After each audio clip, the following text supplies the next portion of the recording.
Hi guys, welcome to a new video. And I tried to make this video around an hour ago, but unfortunately my battery had died within my camera. So I tried to do a little Instagram, TV kind of story. And I had never done it before, so I kind of did a 10-minute video. But I'm not too sure if that stays on my story or however that works. But in today's video, we're going to be talking about a little bit of an update. So I don't have a script, or I don't really script any of my videos. I try to just go off the top of my head, so kind of make it as authentic and real as possible. And I want to talk kind of about calories and weight loss, weight gain, eating right, eating smart. Because the annoying thing is, and people who saw my macros of like 65% fats, just wouldn't understand. Like, they don't understand, like, fat is an essential nutrient that your body needs. It dictates your cholesterol, your fat hormones, your testosterone, you know, the muscle building hormones within your body. Like, fat is such a huge component within your body. Every single cell in your body has fat within it. So fat is very essential.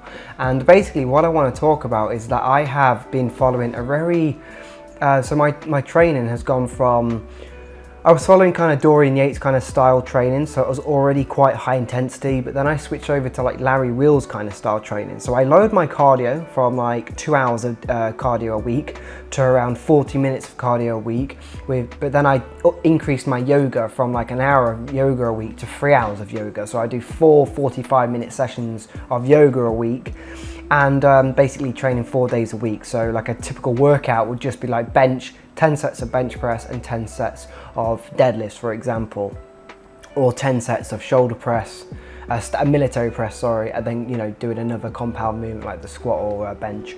And that's kind of like Larry Wheels kind of style, and it's basically getting to your PR or getting within your your maximum free rep range as quick as possible. So like, you know, you're warming up with like maybe 4 to 5 reps, and then, you know, lowering it and trying to get to 3 reps as strong as possible, and you know, building that muscle, building that strength. And my main point is, I was sitting at around 165 pounds. I then increased my calories from around 2,600 all the way to around 3,800, and I'm only at 170. So yes, I gained 5 pounds, but my body fat went up 0.6%, so not even 1%.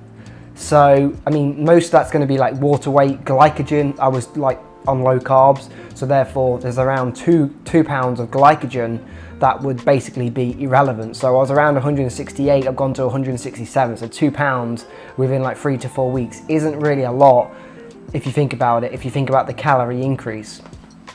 And my main point is, I'm basically maintaining my weight. I'm getting stronger, and I'm not putting on, you know, I'm not putting on the bad weight. I'm putting on like the lean muscle weight, which is what we want. You know, we only want to, we don't want to put on the body fat. We want to obviously get stronger, so we don't mind putting on weight, but we don't want to be putting on body fat. So my main point is, you know, calories aren't all equal, and calories aren't bad. You know, I eat 240 grams of fat a day, but it's the right fats. You know, so lots of nuts and seeds within my protein shakes. I have a kale shake, which is 60 grams of fat. You know, we have avocados, we have meats, we have eggs. We have lots of good nutritionist sources of fat. I just think people think fat is bad for some reason. Like, they have all these low-fat diets, but they don't understand that low fat is killing their testosterone. If you have low fat, your body's going to have low testosterone within its body, because testosterone is a fat hormone, meaning the more testosterone, the more fat you eat, the more healthy testosterone levels you will have. Same with the cholesterol. Low cholesterol diets will not lower your cholesterol. In fact, they'll actually be bad for your cholesterol, because you have HDL and LDL cholesterol, and if you don't eat any cholesterol at all, your good cholesterol is going to go down as well. So yes, your LDL cholesterol will go down, so in the doctor's view, you'll be doing good, but your HDL cholesterol will also be going down. So it's basically, you're basically leveling yourself out and actually doing more damage to your body, because when your LDL cholesterol goes down, your HDL cholesterol also goes down with it, your testosterone is going to go down with it, your cortisol will also go up, your stress hormones. So it's better to eat more fat, because your HDL cholesterol is going to increase, and that's going to be good for your body. So, you know, when we're thinking of calories and we're thinking of fats, so an avocado is around 2 grams of net carbs, 12 carbs, gross, and then 10 grams is fiber, so 2 grams net carbs, and then you also have around 20 grams of fat. Now, do you really honestly believe if we had 240 calories of an avocado with 20 grams of fat and 2 grams of sugar, 2 grams of carbohydrates, and then we have a Mars bar that probably has 28 grams of sugar, so it's carbohydrates, of which sugar, mainly all of it's sugar, and maybe 2.9 grams of fats, so it's low fat, and the avocado is high fat, the same calories, which is better? Now, you would be insane to say that the Mars bar is better, nutrient-wise, and even metabolically wise, like on the body. Your body's going to digest that in a completely different way. So, you know, calories aren't all equal in the respect that 4 calories equals, yes, 4 calories, but the way your body digests those calories is so different, so different. And it's a shame that I'm not, you know, a nutritional scientist, and I could give you all the science behind why this is not the same way as it gets digested through this path and goes into this way, then gets converted into blah, blah, blah. You know, unfortunately, I can't give you that, but intuitively, we should understand that 240 calories from a avocado is completely different than 240 calories from a Mars bar. You're not going to have the same metabolic effects on the body, and you're not going to get the same benefits. So my main thesis for today is I've upped my calories to 3,600, 3,700. I'm maintaining my weight very nicely. I'm looking full. I'm still lean, okay? My waist hasn't got any bigger. My waist is the same, okay, than it was when I was 165. Still around 31 to 32 inches.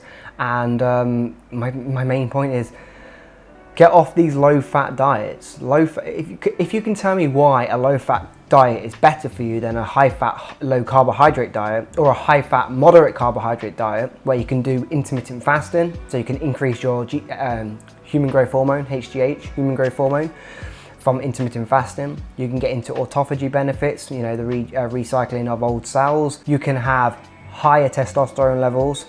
You can have better functioning fat hormones. You can start using fat as energy instead of glucose as energy, so your body can run on ketones. So you're going to get less insulin spike fluctuations, because fat obviously doesn't really need to go through the process of being broken down into glucose, so there's no insulin spikes throughout the day. So your energy levels are nice and stable, whereas carbohydrates, your energy levels are up, down, up, down, up, down.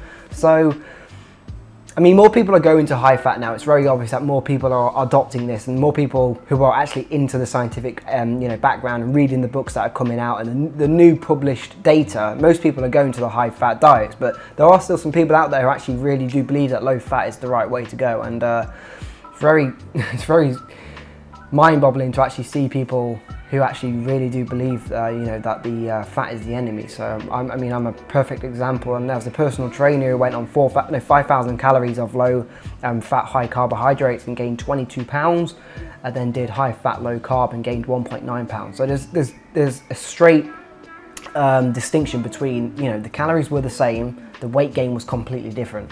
Okay, even in the body measurements on the high fat, waist didn't move at all. Carbohydrates, it moved around 2 to 3 inches. So the calories were the same, metabolic effect on the body completely different. So that's going to be the end of the video, guys. I just wanted to make that as trying to clear as possible. Up my calories, I'm feeling better, I'm feeling stronger, I'm lifting great, and haven't gained any weight, and hopefully we'll getting stronger. And any weight that I do gain will be, my muscles getting fuller because of the workouts that I'm doing with the heavy weight that I'm trying to lift for my body, heavy relative to me.